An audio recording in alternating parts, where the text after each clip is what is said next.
సింగ్ గారు అంటారు, పడుకునేటప్పుడు ఆయన ఒక ప్రార్థన చేస్తాడంట. దేవా, ఈ దినమంతా నేనేం దోషం చేశానో నాకు చూపించయ్యా. నా నోటి మాట, చూపు, క్రియ, ఆలోచనలో నేను ఏ దోషం చేశానో నాకు చూపించయ్యా అని ప్రార్థన చేస్తాడంట.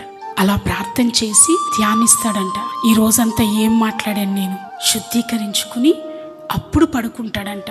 ఎందుకని అలా చేయడం చెప్పండి? ఒకవేళ శుద్ధీకరణ లేకుండా పడుకున్నాం, సడన్ గా మధ్యరాత్రి 3ంటికి హార్ట్ అటాక్ వచ్చేసింది, మనం ఏం చేయలేం, ప్రాణం పోయింది. అప్పుడు శుద్ధీకరణ లేకపోతే పరలోకానికి వెళ్తామా? వెళ్ళాం. కాబట్టి దేవుని బిడ్డలారా, అనుదినము మనల్ని మనం పరీక్షించుకుందాం. అనుక్షణం మనల్ని మనం పరీక్షించుకుందాం. గుండునూలు ఒకటి చేతిలో పట్టుకుని ఫస్ట్ మనల్ని తూకం వేసుకుందాం. పాపం మన గృహంలో ఉందా? మన బిడ్డల్లో ఉందా? మన భర్తలో ఉందా? మనలో ఉందా? రోజు పరీక్షించుకోవాలి. రోజు పరీక్షించుకోవాలి. అందుకని